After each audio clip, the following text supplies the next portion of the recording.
Tiroteo en el penal de Ciudad Victoria, Tamaulipas, deja al menos 4 muertos y 6 heridos. La cifra preliminar es de 4 personas que fallecieron, 3 de ellas son policías, ya están implicados como policías, 2 de ellos fallecieron en el hospital.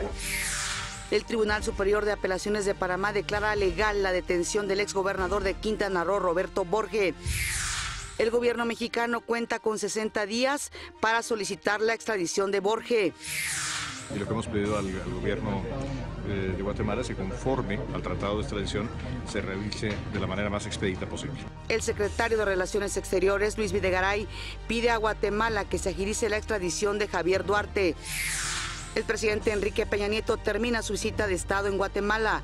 México está convencido de que en este mundo global el desarrollo y el bienestar deben traducirse en beneficios para ambas sociedades. Los secretarios de Economía y de Comercio de México y Estados Unidos llegan a un acuerdo azucarero.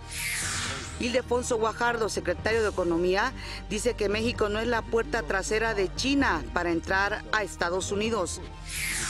Ataque terrorista al Parlamento de Irán deja al menos 10 muertos. El Teatro Hidalgo del IMSS estrenará un musical basado en Josefa Ortiz de Domínguez.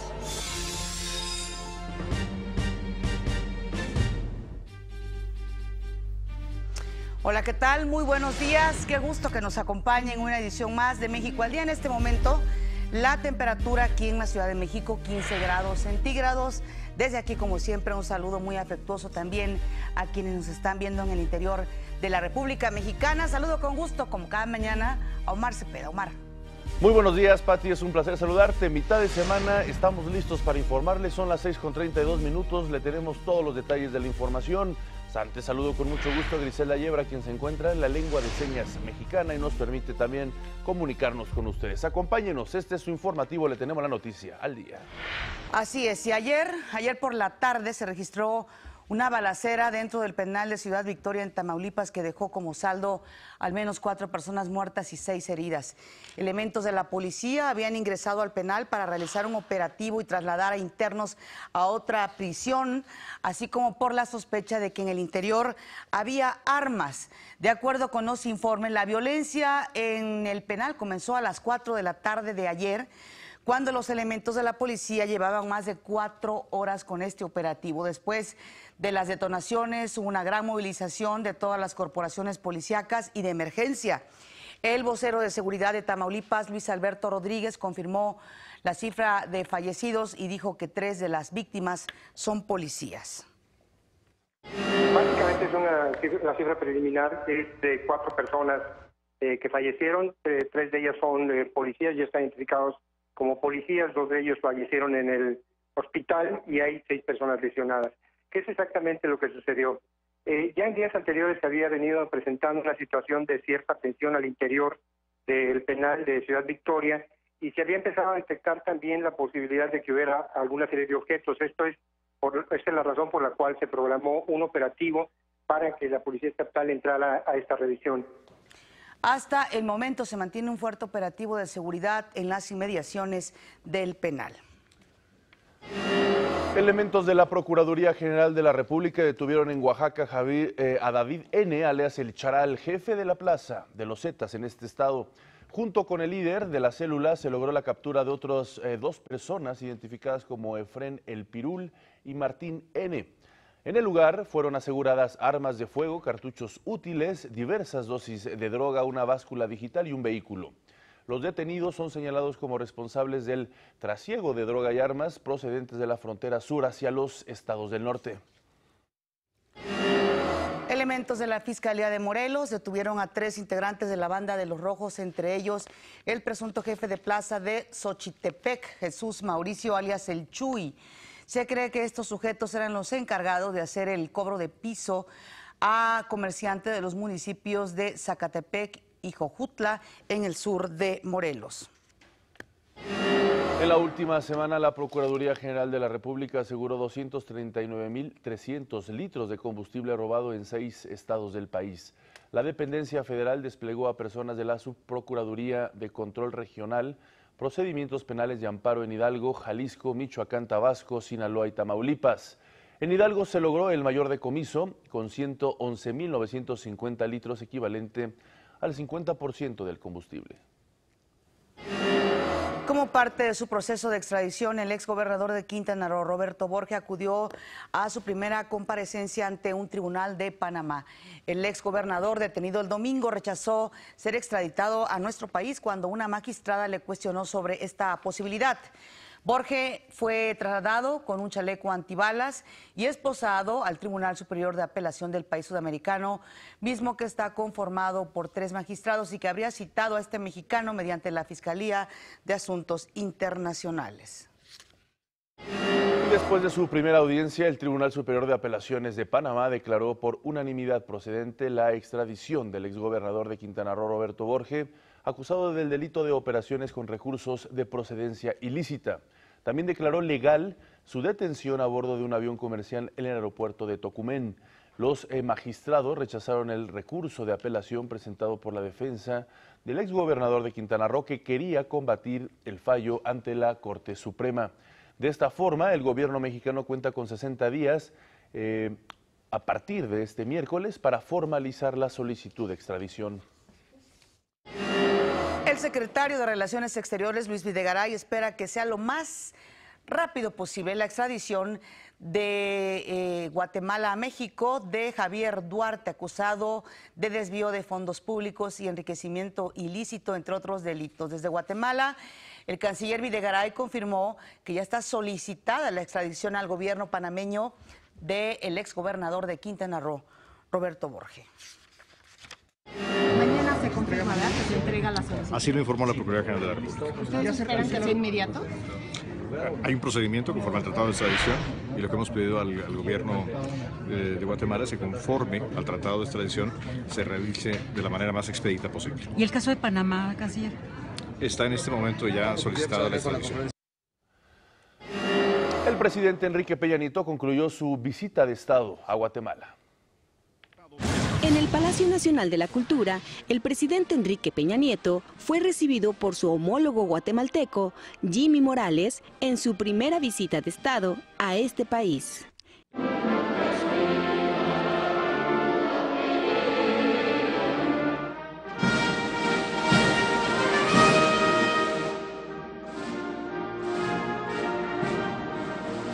El presidente Peña Nieto se comprometió a que México seguirá trabajando para construir un futuro de paz, prosperidad y seguridad en la región mesoamericana.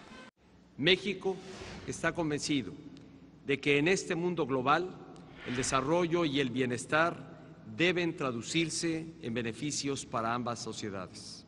Ambos presidentes atestiguaron la firma de acuerdos en materia de seguridad social, promoción de comercio e inversión, garantías mobiliarias y colaboración académica o diplomática, además de un acta de la 12ª reunión de la Comisión Binacional. El tema migratorio estuvo presente durante toda la agenda bilateral de esta visita de Estado. México ha apoyado de una forma muy seria y muy responsable en el cuidado de nuestros migrantes. Reconocemos que las cifras de guatemaltecos retornados ha disminuido y muy respetuosamente solicitamos que estos procesos puedan realizarse quizá de una manera más ágil en la medida de sus posibilidades, presidente Peña Nieto. En una reunión con el Congreso guatemalteco, el presidente Peña Nieto reiteró la política migratoria mexicana. El trato digno que los mexicanos queremos para nuestros migrantes en Estados Unidos es el mismo que quieren los guatemaltecos para sus migrantes en México. Horas antes, el mandatario mexicano visitó el Centro Educativo Rotario Benito Juárez, que es parte del programa Escuelas México, promovido por el gobierno de nuestro país. Ahí destacó la reforma educativa. Y dentro de las varias reformas que recientemente en México hemos impulsado, la más importante, la que sin duda en su maduración dará los mayores frutos a nuestro país a partir de la formación de nuestra sociedad y de las nuevas generaciones, es la reforma educativa. El presidente se reunió además con la Suprema Corte de Justicia y finalmente clausuró el Foro Empresarial México-Guatemala. Con información de Gustavo Castillo, México al Día. Agradezco que nos tome la llamada pues Manuel del Riego, el exdirector general del Sistema Penitenciario de Tamaulipas. Muchísimas gracias, sobre todo por lo que se vivió ayer en el penal de Ciudad Victoria. Lo que impresionó, sin duda, es las horas de esta balacera que ocurrió dentro del penal. ¿Qué pasaba con los cuerpos de seguridad en ese momento? ¿Cuál es su opinión al respecto? Buenos días, Patricia. No soy el director. Exdirector. No, soy exdirector. Ok. Bueno, la información que yo tengo difiere un poquito de lo que ha sucedido. Sin embargo, lo que sucedió fue un enfrentamiento al interior entre dos bandas rivales. Una riña lamentablemente armada. El enfrentamiento fue armado. La autoridad acudió reforzándose de otras organizaciones de seguridad pública, y lo que se sabe de manera oficial es que ha habido 4 muertos, 3 policías y un interno, más 6 heridos. Yo sé que esos son números oficiales de lo que tienen acceso el exterior. O sea, claro. ¿Qué tanto se pueden enterar? Pues lo que pueden ver solamente y que está afuera. Adentro hay un enfrentamiento entre internos, un enfrentamiento armado que lamentablemente llegó hasta ese nivel. Esto se origina por una falta de compromiso de la autoridad estatal para garantizar los procedimientos preestablecidos del sistema de gestión penitenciario. Lamentablemente, a quien envían a hacerse cargo al frente de los reclusorios no tienen un compromiso social, van a ver qué negocio hacen. Y esto se ha permitido porque la cultura penitenciaria de México está muy contaminada por las películas de Hollywood. En México, el concepto de reinserción social efectivo es totalmente diferente, antagónico al concepto del uso de la prisión en Estados Unidos. Y las películas dicen que la cárcel es para castigar y para que se pudra la gente. Y ese criterio y esa idea se siembra en la población y lamentablemente en los gobiernos que no se precaven de leer qué dice la ley. Cuando nosotros salimos del sistema penitenciario en el 2005, dejamos un sistema de gestión penitenciario donde logramos erradicar todas las armas del interior, donde logramos que se capacitaran, estudiaran y se dedicaran a trabajar diario. En cuanto salimos se distorsionó y regresó al uso económico de los centros, porque son un gran negocio. Claro. Un ser humano que pierde su libertad está dispuesto a vender su moto, su bici, su carro, su casa, un lote, una herencia, lo que sea, por recuperar su libertad. Claro. Y de esto abusan los que están adentro de los centros y explotan esa vulnerabilidad. Don Manuel del Riego, precisamente, creo que acaba de comentar un punto importante. Usted como exdirector y en el entendido de todo lo que sucede ahí, sabemos que el Estado tiene pues una realidad que enfrenta al crimen organizado. ¿Qué es lo que se requiere hacer en estos momentos para poder revertir este tipo de escenarios? Son ajustes integrales en un sistema penitenciario. Bueno, a principio de este siglo, en el 2004, hubo un foro nacional de seguridad pública de 4 temas, entre ellos la reforma penitenciaria, donde participaron desde administradores de sistemas penitenciarios, académicos, criminólogos del Congreso Nacional de Criminología, de trabajadores, inclusive excarcelados e internos. Entre todos hicimos una propuesta que afortunadamente el año pasado se convirtió en ley, la nueva ley de ejecución penal, Allí están las directrices que sumamos en el 2004 para integrar sistemas de gestión penitenciaria en cada uno de los temas de interés, atendiendo los temas de preocupación. Pero en el penal de Victoria fue donde hicimos el primer sistema de gestión penitenciario y allí había información y técnicas para, por ejemplo, lo que acaba de pasar hace unos días. Hicieron un túnel y se fugaron 29 reos. ¿Por qué? Porque dejan de hacer lo que se aprende a hacer bien y empiezan a darle prioridad a sacar dinero. Don Manuel, lo que hay que hacer... Sí. Don Manuel, lo que sin duda está de fondo en este asunto que se está viviendo, no solamente en Tamaulipas en estos penales, sino prácticamente en muchos penales del país, son dos asuntos preocupantes: la corrupción y la colusión. Totalmente de acuerdo. El área de servicio público más vulnerable a la corrupción son los centros penitenciarios, cuando tienen al frente personas que no están comprometidas.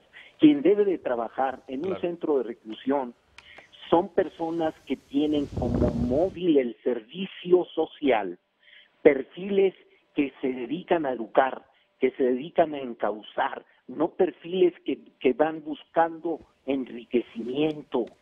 Y no existe un filtro eficaz que logre diferenciarlos. Y como acceden a esos cargos por influencias e inclusive hasta compran, como le hacían en el sindicato de maestros, compran las direcciones para explotar económicamente esos centros. ¿Qué hay que hacer? Empezar a darle vigencia a la ley de 2016 de ejecución penal. Bueno. Allí están los procedimientos adecuados para erradicar estos vicios y darle un pleito de frente a la corrupción. Muchas gracias, Manuel del Riego. Le agradecemos que haya estado con nosotros esta mañana y poder analizar un poco de lo que está sucediendo precisamente en este penal allá en Tamaulipas, donde ayer hubo un motín, hubo muertos y bueno, esto fue lo que sucedió. Muchísimas gracias, muy buenos días. Siguen atrincherados, ¿sí? Y para mí fue un placer poder compartir lo que sé. Creo que todos los mexicanos estamos en esa obligación de seguir construyendo a México. Gracias, Manuel del Riego, exdirector general de este penal allá en Victoria, Tamaulipas. Gracias, y vámonos a otra información. Después de 3 años, México y Estados Unidos lograron poner fin al litigio sobre el comercio de azúcar. Así lo informaron en Washington los secretarios de Economía y Comercio de ambos países, Ildefonso Guajardo y Wilbur Rouse. ¿Qué gana México? Bueno, pues se mantendrán los mismos volúmenes de exportación del endulzante. Además, se respetarán los precios de referencia acordados con la industria mexicana a fin de proteger a cañeros, jornaleros y pequeños propietarios. Asimismo, aumentará de 60 a 70% la exportación de azúcar cruda. Los términos de acceso total se mantienen a favor de los productores cañeros mexicanos. Cambia la proporción entre azúcar cruda y refinada. Generalmente estamos exportando 40% del total en refinada. Probablemente se reduzca un poco a un nivel bastante aceptable, pero lo importante es que los precios van a ser muy favorables para los productores cañeros mexicanos. Cualquier necesidad adicional de este producto deberá ser ofrecida en primera instancia a los productores mexicanos y solo se abrirán cupos a terceros en caso de que México no cuente con los volúmenes suficientes. ¿Qué gana Estados Unidos? Bueno, pues México reducirá de 53 a 30% sus exportaciones de azúcar refinada bajo cupo, principal demanda de la industria estadounidense. De no haber llegado a un acuerdo, Estados Unidos habrá impuesto cuotas compensatorias al azúcar mexicana que oscilan entre 5.78 y 43.93% por las investigaciones de subsidio y dumping consideradas prácticas de comercio desleal. Ahí en Washington, el secretario Guajardo ofreció una entrevista a la cadena de televisión CNBC en la que rechazó el señalamiento de Wilbur Rouse acerca de que China usa a México como la puerta trasera para introducir sus productos a los Estados Unidos. La Yo creo que esta idea de que México es usado como la puerta trasera de las importaciones chinas no es correcta y te doy un ejemplo. 40% de las exportaciones hacia los Estados Unidos son automóviles. Y cuando tú ves estos automóviles, el contenido de insumos chinos en cualquier tipo es menor a 3%. Cuando tú analizas el déficit estadounidense con China y el déficit de México con China, básicamente ambos estamos importando las mismas cosas y se trata de cosas que no se han producido en Norteamérica en los últimos 25 años. Se trata de productos electrónicos que se hacen en esa región del mundo. Pero esto no puede decir que México sea usado como puerta trasera para introducir productos chinos.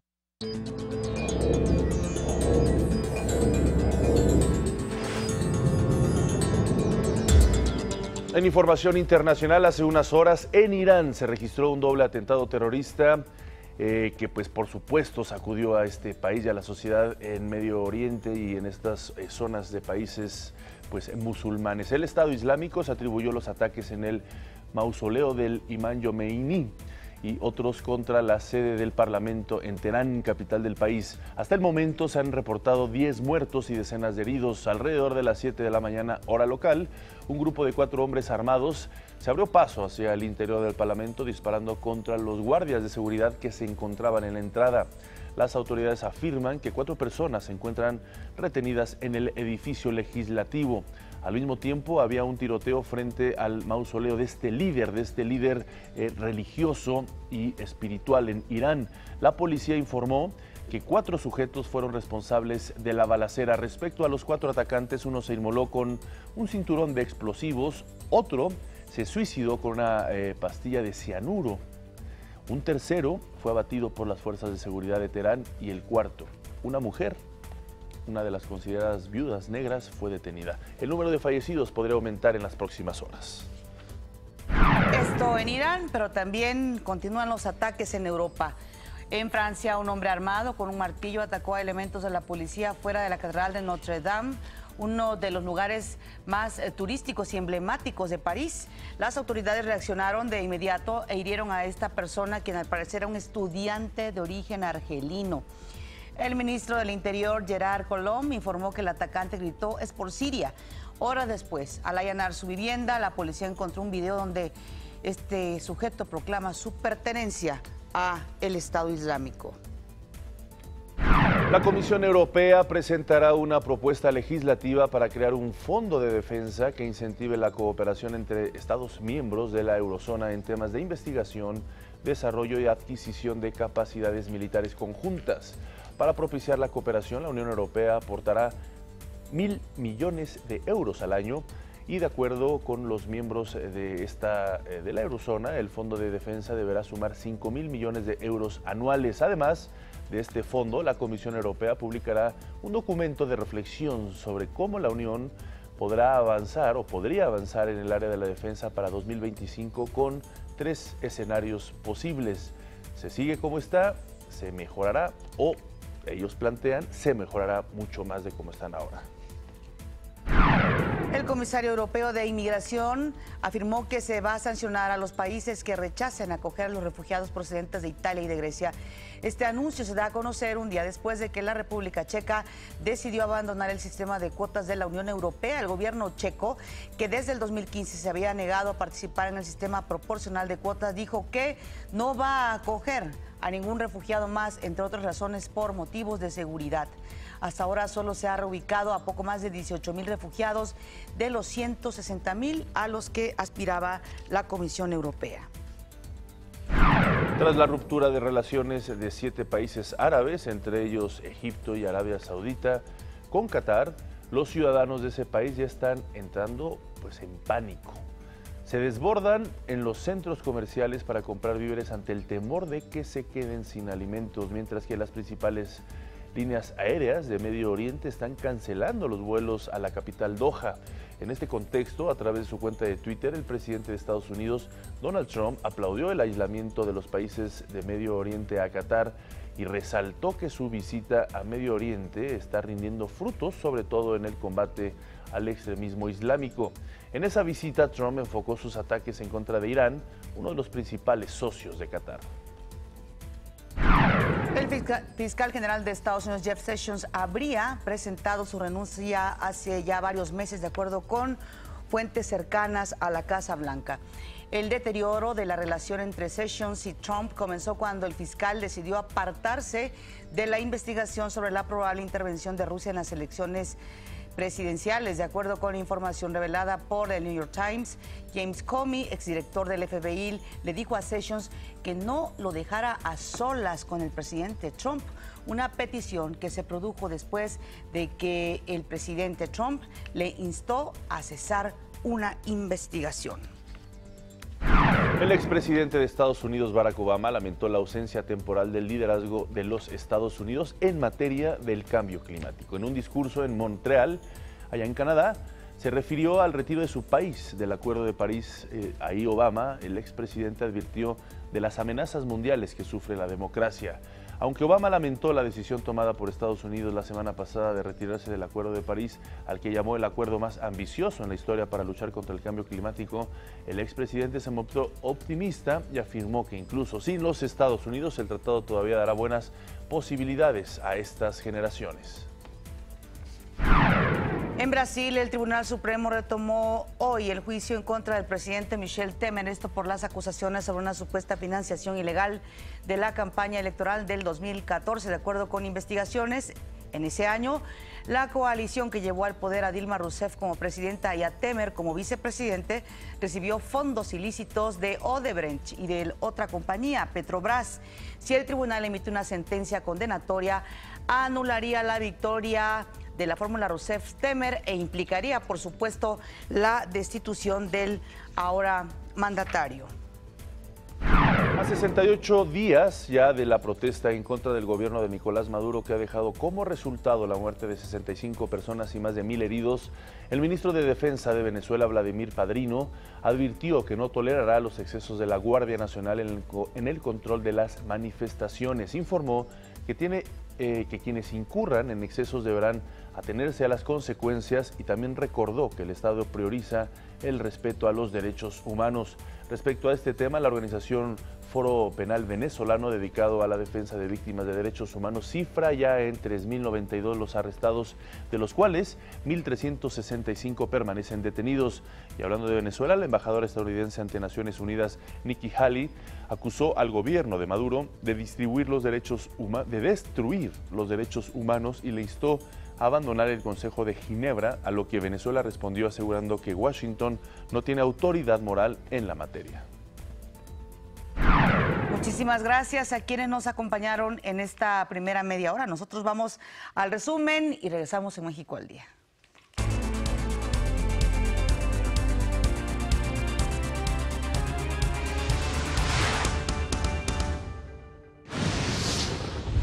La cifra preliminar es de 4 personas que fallecieron, 3 de ellas son policías. Tiroteo en penal de Ciudad Victoria, Tamaulipas, deja al menos 4 muertos y 6 heridos durante un operativo. El Tribunal Superior de Apelaciones de Panamá declaró ilegal la detención del exgobernador de Quintana Roo, Roberto Borge. El gobierno mexicano cuenta con 60 días a partir de hoy para solicitar la extradición de Borge. Y lo que hemos pedido al gobierno de Guatemala es que conforme al tratado de extradición se revise de la manera más expedita posible. Pide el secretario de Relaciones Exteriores, Luis Videgaray, que se agilice la extradición del exgobernador de Veracruz, Javier Duarte. Los secretarios de Economía y de Comercio de México y Estados Unidos llegaron a un acuerdo sobre la exportación y importación de azúcar. Afirma el secretario de Economía, Ildefonso Guajardo, que México no es la puerta trasera de China para entrar a la Unión Americana.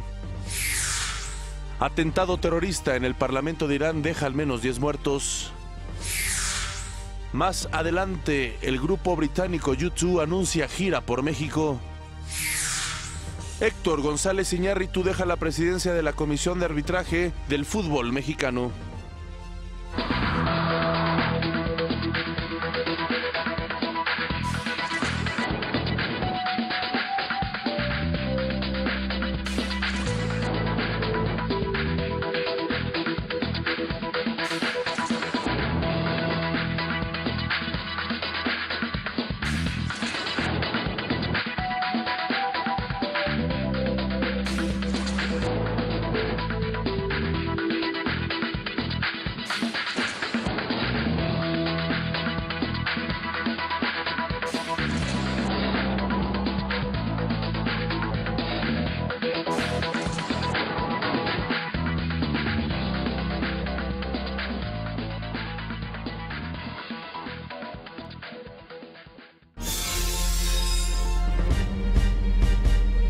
Le agradezco que nos tome la llamada el diputado Víctor Yorgana, él es presidente de la Comisión de Relaciones Exteriores de la Cámara de Diputados. Con usted platicaremos precisamente de la reunión parlamentaria que se acaba de desarrollar, una importante reunión parlamentaria en el contexto en el que nos encontramos entre México y Estados Unidos. Muy buenos días, gracias por estar con nosotros.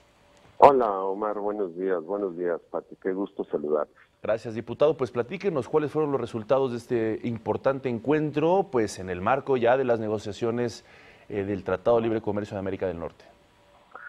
Sin duda un encuentro muy importante, como lo has mencionado, Omar, dado el nivel de complejidad, de tensión que hoy existe entre ambos países, fundamentalmente como producto de las denostaciones de este discurso agresivo, amenazante del presidente Trump y de algunas de sus acciones que han lastimado a los mexicanos en general y por supuesto también a nuestros connacionales. Y con ello quiero decirte que encontramos a una delegación americana muy sensible con México, reconociendo el valor que tenemos en nuestra vecindad, pero sobre todo también la aportación que ambas naciones hacemos unas a otras para venir generando a través de 23 años que lleva el Tratado de Libre Comercio, pues una condición de progreso que ha favorecido a ambas naciones, de tal suerte que incluso algunos de ellos puntualizaron muy bien que no compartían las expresiones del propio presidente Trump. ¿Cómo está, diputado Yorgana? Gusto en saludarlo. Muy buenos días. Usted dice el gobierno de Trump agresivo, intimidante, y no solamente con México, ya lo hemos visto, también con países europeos. ¿Diría usted que es en este momento el momento más crítico, más difícil de esta relación entre México y Estados Unidos? Y si a pesar de eso es posible sacar adelante más acuerdos e incluso la renegociación del Telecán. Sí, efectivamente, buenos días, Pati. Encontramos hoy un espacio a través de esta interrelación, de esta interparlamentaria, que la diplomacia parlamentaria pues tiene una función, también un rol específico para lograr los canales de comunicación, de entendimiento, para abrir ventanas al diálogo, como fue lo que sucedió justamente. En ese sentido, abonamos al entendimiento de ambas realidades, es decir, de cómo está la situación en el país, en 4 cuestiones fundamentales, en materia de migración, en materia justamente de vinculación económica y comercial, en cuestión de cooperación para la seguridad binacional y por último la cuestión o el tema de las fronteras. En el caso particular de migración, nosotros fuimos muy puntuales y solicitamos, prácticamente exigimos con mucha firmeza, pues que se cuidaran y se respetaran los derechos humanos de los migrantes, que se respetaran también asimismo los derechos adquiridos para una instancia legal en ese país y que se cumplan con las disposiciones del debido proceso en casos de deportación forzada, como lo hemos estado viendo. Claro. Ellos admito que tuvieron el valor de reconocer que sí es necesario insistir y promover sobre todo el respeto a los derechos humanos de los migrantes en general, donde por supuesto está incluidos los connacionales. Y así quedó suscrito en la declaratoria final que presentamos a la opinión pública. Particularmente, sí, perdón. Sí, no, le quería preguntar, el discurso de Donald Trump desde su campaña ha sido disruptivo, amenazante en materia del Tratado de Libre Comercio. ¿Cómo percibió por parte del Poder Legislativo, de estos legisladores que estuvieron acá en México, pues su visión respecto a a lo que se va a negociar, de una perspectiva más constructiva, más noble, distinto a lo que el presidente Trump ha manejado? Bueno, primero ellos se manifestaron por la preeminencia del Tratado de Libre Comercio, en virtud de que ha llevado a esos estados donde son sus distritos que ellos representan, pues un gran apoyo. Por ejemplo, tan solo con Texas, México es el principal socio comercial. Con California también somos de los 2 o 3 socios principales.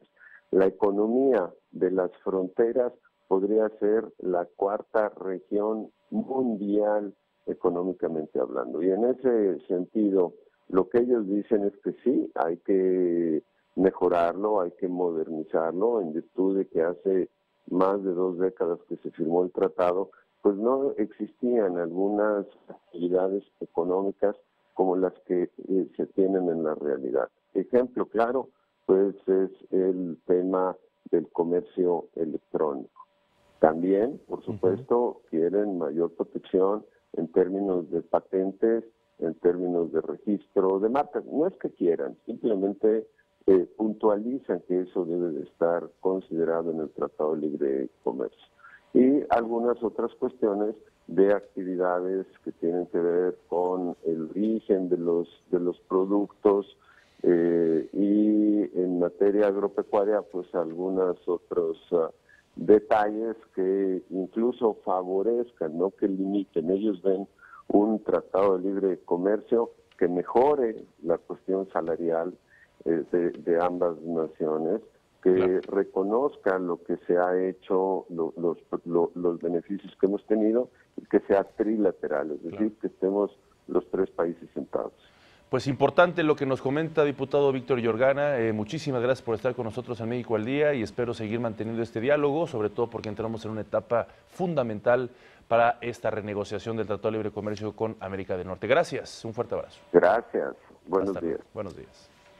José Antonio Meade, secretario de Hacienda, aseguró que los mercados financieros reaccionaron de manera clara y contundente a las elecciones del domingo. Informó que la recuperación del peso frente al dólar luego de estos comicios va a contribuir a reducir las presiones inflacionarias. Lo que hoy vemos pues es, en términos generales, una evolución de los mercados que ha sido favorable en sus diferentes indicadores. Que las elecciones se lleguen a judicializar, las instituciones lo van a resolver conforme al derecho. Yo creo que México es un país que tiene instituciones sólidas y una de las instituciones más sólidas que tiene el país pues es justamente el marco que nos hemos venido dando para conducir nuestras elecciones. En otra información, el consejero presidente del Instituto Electoral del Estado de México, Pedro Zamudio, explicó que el recuento de votos solo se puede hacer en las casillas que tengan causales específicas con la finalidad de dar certeza al proceso electoral. Ahí está la clave. Solo se harán en las casillas que tengan causales específicas. Este miércoles, los consejeros distritales iniciarán el cómputo, el cual deberá de concluir a más tardar a las 24 horas del próximo sábado. Con esos resultados se hará la suma y si no hay impugnaciones en el plazo legal, se entregará la constancia al ganador. De lo contrario, será hasta que se agoten todas las instancias, que podría ser hasta finales de agosto o septiembre. La candidata de Morena al gobierno del Estado de México, Delfina Gómez, y Andrés Manuel López Obrador exigieron al Instituto Electoral del Estado de México que haya recuento voto por voto. En conferencia de prensa afirmaron haber obtenido la victoria ahí en el Estado de México, por lo que van a llegar hasta la última instancia. Dijeron que lo harán de forma pacífica. Efectivamente ganamos, estamos en pie de lucha, que defenderemos esa decisión que tomaron los ciudadanos. A partir de hoy se ha solicitado al Instituto Electoral del Estado de México que se lleve a cabo un recuento de votos. Queremos que se cuenten todos los votos, voto por voto, casilla por casilla. Actuaremos con responsabilidad. Nuestro movimiento ha sido, es y seguirá siendo pacífico. Por otro lado, la panista Margarita Zavala exhortó a su partido a defender al candidato para las elecciones presidenciales del 2018 y de esta forma evitar una derrota como la sufrida en el Estado de México. Zavala comentó que haber definido a Josefina Vázquez Mota como candidata a destiempo perjudicó en la suma de votos. La ex primera dama dijo que el abanderado del PAN de la presidencia de la República debe ser el más competitivo y cercano a la gente.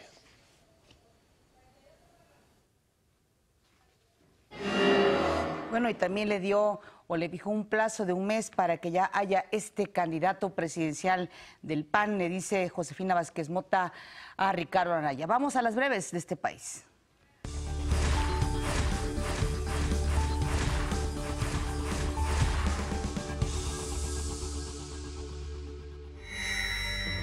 Fátima Montserrat, la niña de 7 años que cayó de un inflable en San Luis Potosí, fue dada de alta después de permanecer 9 días en un hospital, donde recibió atención por un golpe que recibió en la cabeza. La neuróloga Verónica Campos descartó secuelas a corto plazo a causa de las lesiones.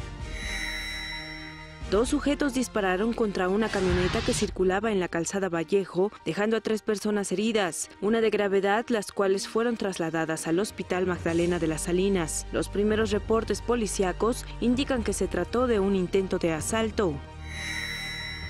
El gobierno de la Ciudad de México suspendió la construcción del complejo hotelero Ritz-Carlton, que se ubica sobre Paseo de la Reforma, debido a que se detectaron varias faltas a medidas de seguridad, además de que los encargados de la obra no presentaron su programa interno de protección civil. El Instituto de Ingeniería de la UNAM desarrolló un sistema de alerta de lluvia en tiempo real. Con este proyecto se podrán difundir los lugares en donde llueve y su intensidad, y de este modo poder prevenir desastres causados por las precipitaciones y mantener a salvo a los ciudadanos. Vamos a ver ahora en qué consiste este encuentro científico.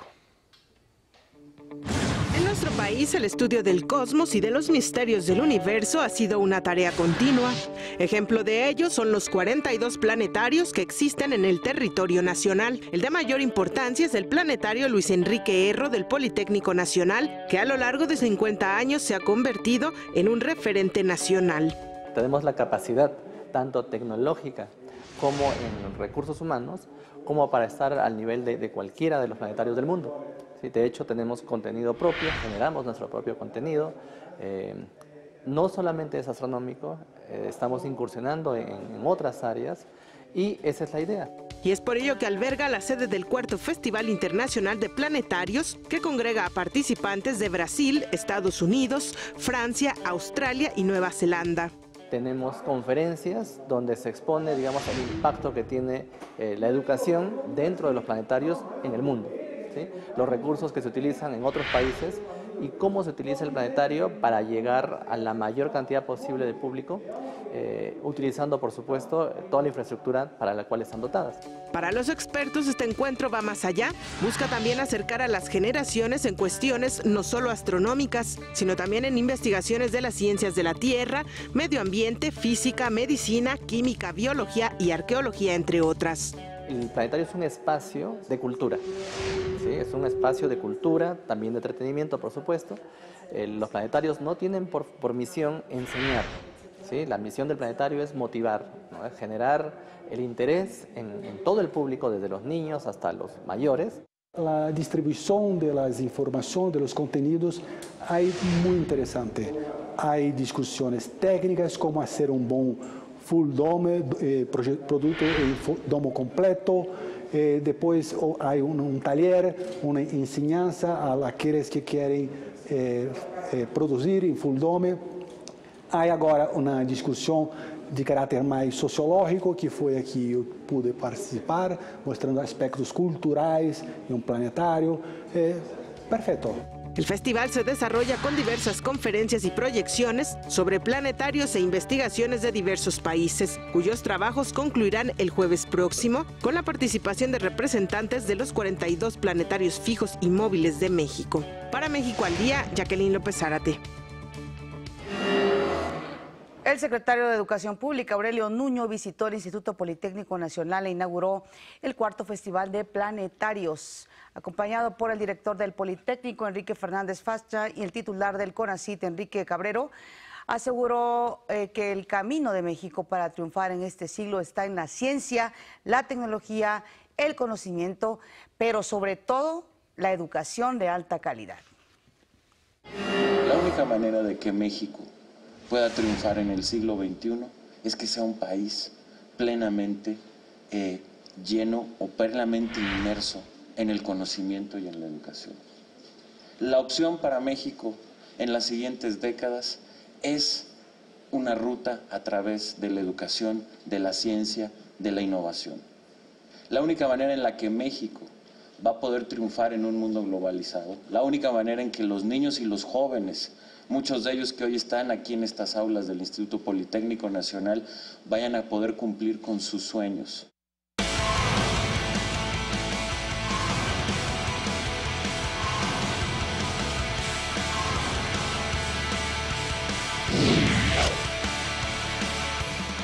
Retomamos nuestra sección Emprendedores, ya la extrañábamos y qué mejor reinicio de esta importante sección para precisamente evaluar cómo es esta cultura del emprendimiento que cada vez se adquiere más en nuestro país. Hoy tenemos como invitado en el estudio Aldo Uribe, él es director de Tumbico Joyería. Ya nos dirás si lo pronuncié bien, si no, bueno, ahorita hablaremos al respecto. Él precisamente de un modelo artesanal, es emprender cualquier proyecto de esta envergadura, pues no es fácil, pero supongo que también tiene una gran experiencia. Gracias por estar con nosotros.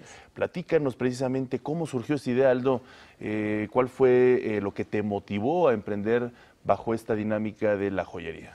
Bueno, pues muchas gracias por la invitación. Les platico un poquito. El Tumbico Joyería se dedica principalmente a impulsar el diseño emergente en México. Yo soy de la ciudad de Taxco, Guerrero, uno de los principales centros manufactureros de joyería en México. Lo que nosotros hacemos es vincular el diseño emergente colectivo a través de distintas formas. Hacemos concursos de diseño con las mejores universidades de diseño del país y lo llevamos con los artesanos que están en Guerrero. Los artesanos, de esta forma, impulsamos la producción y la artesanía en México. Cuando dices, perdón, diseño emergente, ¿qué quieres decir? Nos referimos al diseño y el talento nuevo. Muchas veces nos dimos cuenta que hay mucho talento en las universidades y ese talento muchas veces no llega directamente al mercado y los diseñadores no pueden enseñar sus productos, no pueden enseñar sus diseños. Nosotros lo que hacemos es poder llevar ese talento, vincularlo directamente con el mercado y hacer realidad y materializar esas ideas. Aldo, ¿cuáles son los ingredientes principales que te surgieron a la mente para crear este modelo, ¿no?, de joyería? Por un lado, tenemos principalmente toda la parte de la producción artesanal, en donde nos dimos cuenta que en México, uno de los principales centros manufactureros de joyería en México es Taxco, Guerrero. Nos dimos cuenta que hay muchísimo talento en las manos de los artesanos y había un tema de comercialización y falta de innovación en diseño. Esto es un tema donde nosotros nos pusimos a investigar y ver qué podíamos hacer y fue donde decidimos vincularlo directamente con el diseño para Los mejorar. materiales, por ejemplo, ¿qué tipo de materiales? Estamos viendo ahí una mezcla, ¿no? Sí. A ver, platícanos. Eso es parte del modelo de negocio. Nosotros nos enfocamos en crear lujo accesible, en donde todas las piezas son con un precio retail de menos de 1,000 pesos. Las piezas están elaboradas con un metal base, que es una aleación, y luego ponemos baños de oro para complementar el proceso. Con esto podemos tener baño de oro amarillo, baños de oro rodio y baño de oro rosa, lo cual hace que tengas muy buenos diseños a precios accesibles. Claro, a veces poner una empresa no es fácil. En ese sentido, ¿qué le dices a la gente que nos está viendo, sobre todo los jóvenes que quieren emprender, que están evaluando cómo hacer una empresa? Y sobre todo porque ya hablas de conceptos muy claros, ¿no? Tú muy concretos, pero también eres una persona joven. Cuéntanos cómo fue esa experiencia. Pues creo que el emprendimiento en un inicio siempre es difícil, es un camino que, o sea, ya sea el primer mes, ya sea en el año 2, siempre va a ser difícil, es una trayectoria de muchos retos y lo que le puedo recomendar a todos los jóvenes es que, o sea, al inicio tengan muy bien estudiado lo que van a hacer, el mercado y también traten de buscar aliados para poder realizar su idea, para poder llevarla a cabo. y no hay nada más que trabajar y tener mucha disciplina para poder realizarlo. Tú has dicho algo elemental que es la disciplina, porque como siempre hemos dicho, el mundo está lleno de muy buenas ideas, ¿no? Sí. Pero nos cuesta trabajo ponerlas en la práctica a muchas personas, ¿no? Exactamente. También es muy importante mencionar que hay organismos como el INADEM. Nosotros fuimos parte de una convocatoria para el emprendimiento de alto impacto, para la incubación de alto impacto, lo cual ayuda a que puedas validar tus modelos de negocio, puedas mejorar tus estrategias para llegar directamente al mercado, hacer pruebas, y esto lo haces vinculándote con incubadoras que hay directamente en el ecosistema y hay en todo el país. Dirías que hoy más que nunca tienen ese tipo de apoyos, es decir, hay organismos creados específicamente para eso. Exactamente. O sea, México ha pasado de los últimos 4 años de pasar de pocas incubadoras a tener ya distintas incubadoras en distintas partes del país, lo cual te pueden ayudar a que el emprendimiento sea un poco más sencillo y puedas lograrlo de una forma exitosa. Perfecto, pues nos da muchísimo gusto que hayas estado con nosotros, que nos hayas compartido tu experiencia y muchas felicidades. Muchas gracias. Los invitamos a visitar nuestra página, que va a aparecer aquí abajo. Perfecto. Y también impulsar el talento y la compra de productos mexicanos. Perfecto, excelente, muchas gracias. Gracias, Aldo. Gracias, Aldo. Vamos.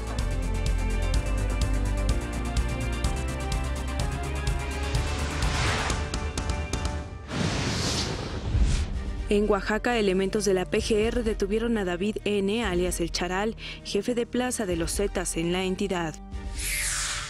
Elementos de la Fiscalía de Morelos detuvieron a 3 integrantes de la banda de Los Rojos.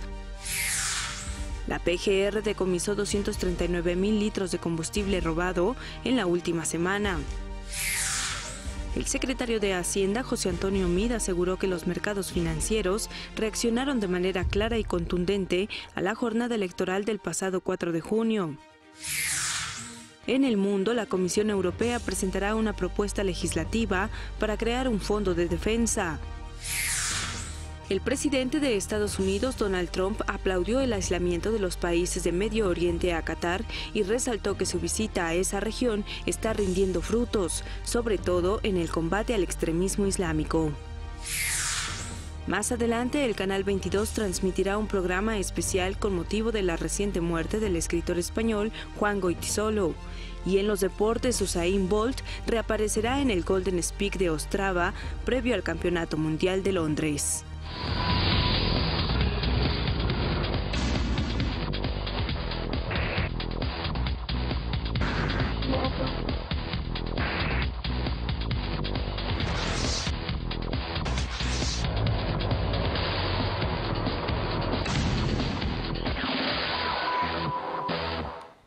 Y es momento de ir con nuestra querida Ana Cristina Olvera, que en verdad nos tiene en estos momentos una entrevista interesantísima. Ana Cristina, muy buenos días, es un placer saludarte.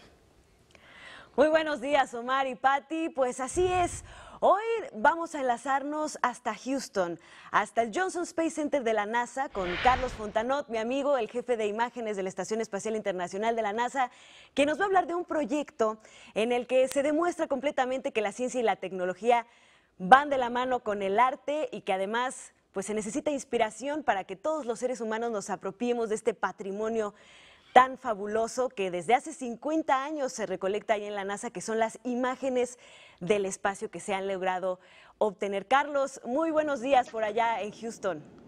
Muy buenos días, Ana. Qué gusto escucharte y verte hoy por la mañana.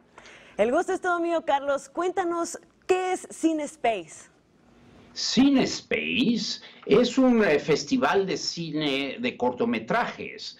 Fundamos aquí en la NASA hace aproximadamente 3 años CineSpace con la intención de hacer disponible todas las imágenes que hemos juntado a través de los últimos 50 años. La NASA lleva más de 50 años de existir y desde un comienzo, desde las épocas de Alan Shepard, de John Glenn, metódicamente hemos juntado imágenes de las misiones, de la preparación de las misiones, imágenes desde el espacio, y a través de los programas de Mercury, de Gemini, del Apolo, Skylab, Shuttle, Estación Espacial, misiones interplanetarias, todas esas imágenes están disponibles en nuestros archivos y el público en general puede accesar esas imágenes y usarlas. Entonces, CineSpace se trata de un festival donde cineastas, productores, directores pueden usar estas imágenes y dejar que la imaginación vuele hacia el espacio, si quiere decir uno así, y que produzcan pues cortometrajes para entrar a este festival de cine. Pues y ya se abrió precisamente la convocatoria de este 2017, Carlos, y la intención es que participen artistas y creadores de todas las partes del mundo, porque como tú dices, pues estas imágenes que ha recolectado la NASA son patrimonio de toda la humanidad y pues queremos inspirar a más gente a que las vea, que las disfrute y a que las utilice para más cosas. ¿De qué se tratan estas nuevas bases? ¿Cómo pueden participar? Pues es muy fácil participar.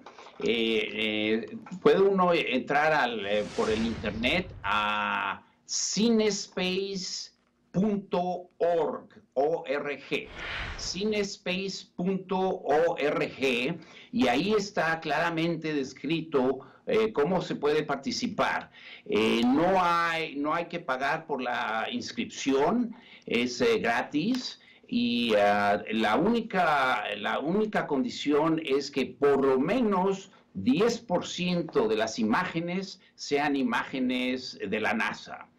Los premios, el primer premio es de $10,000. Al ganador se llevará $10,000. El segundo premio es de $5,000. Tercer premio es de $3,000. Y después hay dos categorías especiales. Una para la película que represente mejor los beneficios del espacio para la humanidad, y la otra categoría es exploración, o sea, películas que hablen acerca de los temas de exploración. Entonces, básicamente esas son las únicas condiciones. Es un concurso abierto mundialmente. El año pasado tuvimos más de 40 países que participaron con 480 películas. Entonces se ha vuelto bastante popular en 2 años este concurso y esperamos que así sea este año.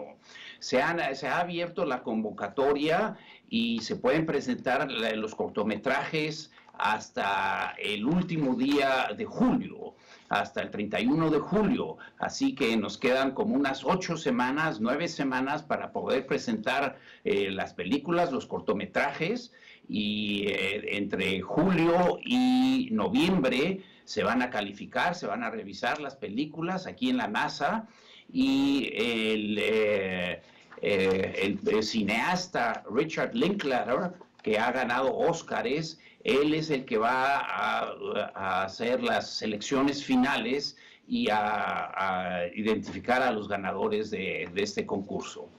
Querido Carlos, y además, bueno, estas películas o estos cortometrajes van a ser mostrados allá en Houston y también algunos incluso fuera del planeta, ¿cierto? Así es, precisamente.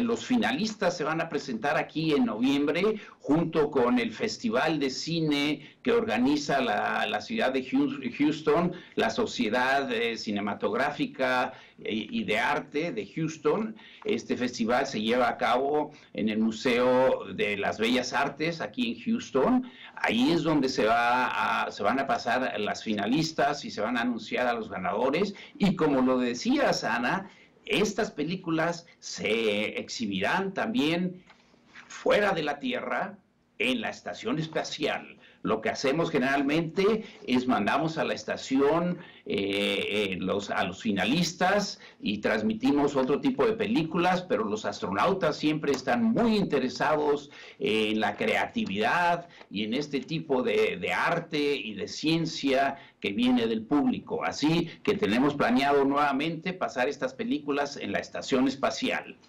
Pues qué maravilloso, Carlos, excelente iniciativa. Pues para poder incentivar a la creación del arte, al aprovechamiento de la ciencia, al conocimiento, a pues apropiarnos de este patrimonio de la humanidad. Muchas gracias por esta entrevista, te mandamos un fuerte abrazo, deseamos muchísimo éxito y también estaremos pendientes hoy de NASA TV para el anuncio de la nueva generación de astronautas. Muchas gracias, Ana, siempre un placer de platicar contigo. Gracias, un abrazo hasta Houston. Igualmente, Anita, hasta luego.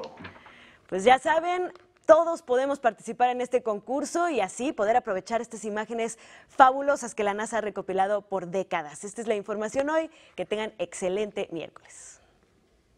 Muchas gracias, Anita. La Secretaría de Salud, a través de la Comisión Federal para la Protección contra Riesgos Sanitarios, liberó el 15º paquete de medicamentos genéricos.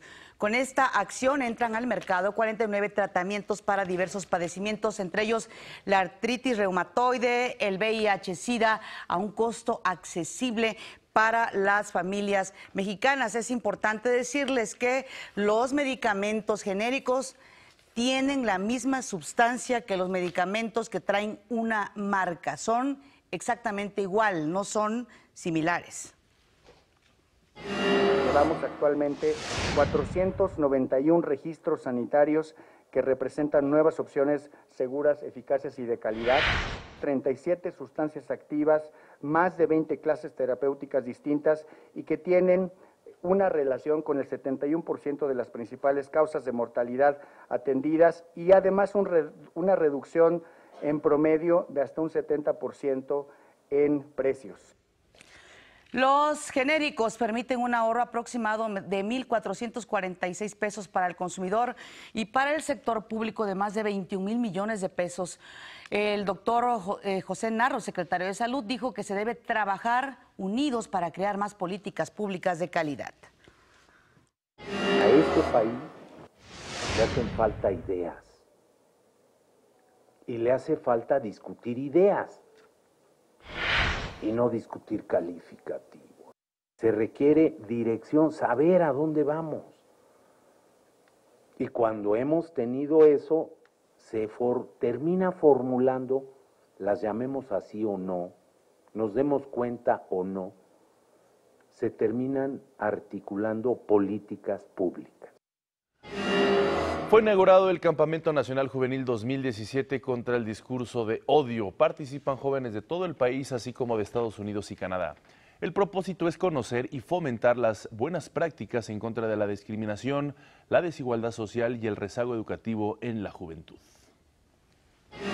Para el CONAPRED es muy claro que la inclusión permitiría a este país desarrollarse con el potencial que tiene. La inclusión permitiría un desarrollo no solo económico, sino también humano. Los jóvenes podemos jugar un papel fundamental en construir una sociedad más igualitaria, que el tema de derechos sea un tema presente, no solo de discurso. La Lotería Nacional dio a conocer las nuevas medidas de seguridad con las que van a contar los billetes de este sorteo para evitar cualquier falsificación. Destacan, por ejemplo, un nuevo papel con fibras visibles e invisibles, marca de agua, imágenes sensibles de la luz ultravioleta, microtextos al frente y al revés del billete, imágenes dinámicas con efectos visuales y un nuevo código que va a permitir verificar si el billete resulta ganador. Pasamos de 6 medidas de seguridad en la impresión de nuestros billetes a 20 medidas de seguridad. Le damos más certeza a nuestros clientes, le damos más transparencia a nuestros sorteos y de esta manera, bueno, pues cumplimos con un objetivo importante que es el de ver de manera diferente los sorteos que se habían venido haciendo por muchas décadas en esta institución.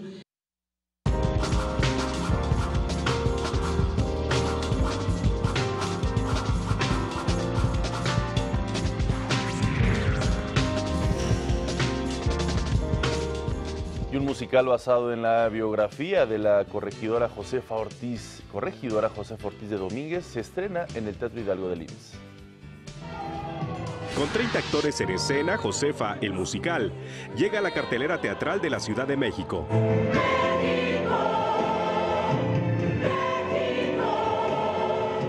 Es una Josefa de cuya vida y personalidad la gente no conocemos. Es una Josefa de un valor cívico muy alto, de una autenticidad muy alta. La Josefa fuerte, la Josefa determinada, pero también la Josefa humana, la Josefa cariñosa. A lo largo de poco más de una hora, la obra plantea temas como la solidaridad y el nacionalismo a partir de la historia de Josefa Ortiz de Domínguez, ícono femenino de la independencia de México. Por ejemplo, nadie sabe que rechaza la oferta de Iturbide para ser la primera dama del imperio. Y lo rechaza diciéndole que la que es libre en su inteligencia no puede ser subordinada de un imperio. Basada en textos del historiador Gabriel Agraz y documentos del Archivo General de la Nación, la apuesta narra distintos pasajes de la gesta independentista. Abarcamos de 1810 a 1829 más o menos, que es la conspiración que lleva al estallamiento de la guerra. Vemos un poco de la guerra y de lo que pasó con Josefa después de la guerra. Ella llegó a ver al México independiente, llegó a conocer a los primeros presidentes y eso es lo que la gente no sabe mucho, ¿no? Entonces aquí les vamos a platicar un poco qué pasó con Josefa después de la independencia. El elenco de Josefa es encabezado por Manuel Landeta, con la dirección de Edgar Cañas. Llevada previamente a escena en formato operístico, la obra se presenta ahora en formato de musical contemporáneo. La música tiene una mezcla como medio de rock, medio de un musical, de teatro musical, medio blues. Entonces creo que eso es lo que está más padre de esto, el conjunto de lo moderno y de pronto estar contando una historia de hace 200 años. El montaje se presentará a partir del 23 de junio en el Teatro Hidalgo de viernes a domingo. Para México al Día, Rufino Enríquez González. En el marco de los 40 años del restablecimiento de las relaciones diplomáticas entre México y España, se va a ofrecer una función especial del montaje Los Niños de Morelia de Víctor Hugo Rascón Banda.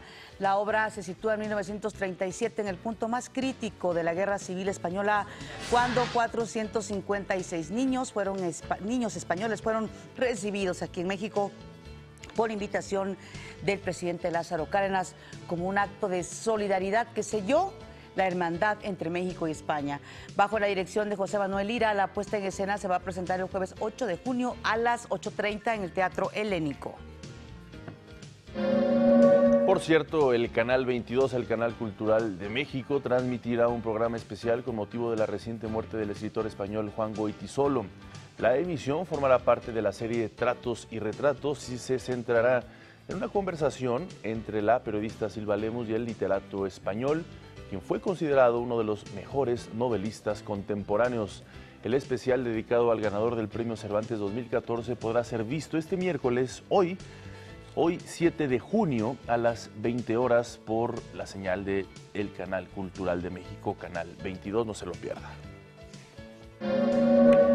Y que le platico que la banda irlandesa U2 volverá a México en el marco de su gira de Joshua Tree Tour 2017. La agrupación liderada por Bono se va a presentar el 3 de octubre en el Foro Sol con el británico Noel Gallagher, quien fuera fundador de Oasis, como invitado especial.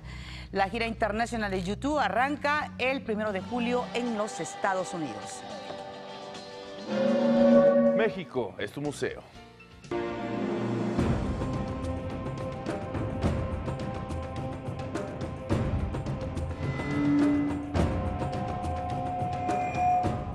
En Actopan, Hidalgo, se encuentra un bello exconvento que fusiona perfectamente diversos estilos arquitectónicos y pictóricos de la época colonial, y que es considerado hoy el monumento histórico más importante del estado de Hidalgo. Bienvenidos a México es tu museo, y hoy los invito a conocer el exconvento de San Nicolás de Tolentino. En el siglo XVI se instaló en Actopan la Orden de los Agustinos. En 1548, Fray Andrés de la Mata inició la construcción de un convento dedicado al primer santo agustino, San Nicolás de Tolentino. La obra fue concluida en 1573, fusionando todos los estilos arquitectónicos de la época, como el gótico, plateresco, renacentista, morisco, románico y mudéjar. En 1600 inició la decoración de los muros del convento, pintándose diversos temas religiosos, entre pasajes bíblicos, santos, monjas, frailes y mártires. Hoy, Estas pinturas son una de las características más sobresalientes de este recinto. En el siglo XIX, durante la Guerra de Reforma, algunas partes del convento fueron seccionadas y vendidas a particulares. Ya en el siglo XX, en la Revolución Mexicana, el exconvento fue utilizado como hospital, cuartel y escuela hasta el 2 de febrero de 1933, cuando fue declarado Monumento Histórico y Artístico de la Nación por el Gobierno de la República. Actualmente, el exconvento alberga un museo de arte religioso de la época colonial, donde se exhiben muebles, pinturas y esculturas religiosas de las más variadas técnicas y materiales. Si deseas conocer más sobre este importante recinto y el arte sacro del siglo XVI, te invito a visitar el exconvento de San Nicolás de Tolentino en Actopan, Hidalgo, y admirar personalmente su arquitectura, pinturas murales y la gran colección de arte religioso que ofrece. El exconvento de San Nicolás de Tolentino actualmente es considerado el monumento histórico más importante del estado de Hidalgo, que entre sus muros guarda una parte muy importante de la historia religiosa y artística del México colonial, convirtiéndose así en una pieza más del enorme acervo que hace de nuestro país un gran museo que puedes disfrutar en todo momento, porque México es tu museo. Y este miércoles a las 12 horas el presidente Enrique Peña Nieto entregará el Premio Nacional de Calidad de la Residencia Oficial de Los Pinos. Vamos ahora a nuestro resumen.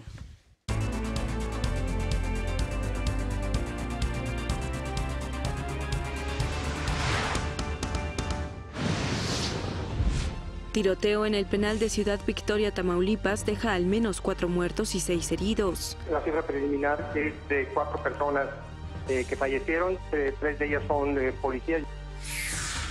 El Tribunal Superior de Apelaciones de Panamá declaró legal la detención del exgobernador de Quintana Roo, Roberto Borge. El gobierno mexicano cuenta con 60 días para solicitar la extradición de Borge. Ataque terrorista al Parlamento de Siria deja al menos 10 muertos.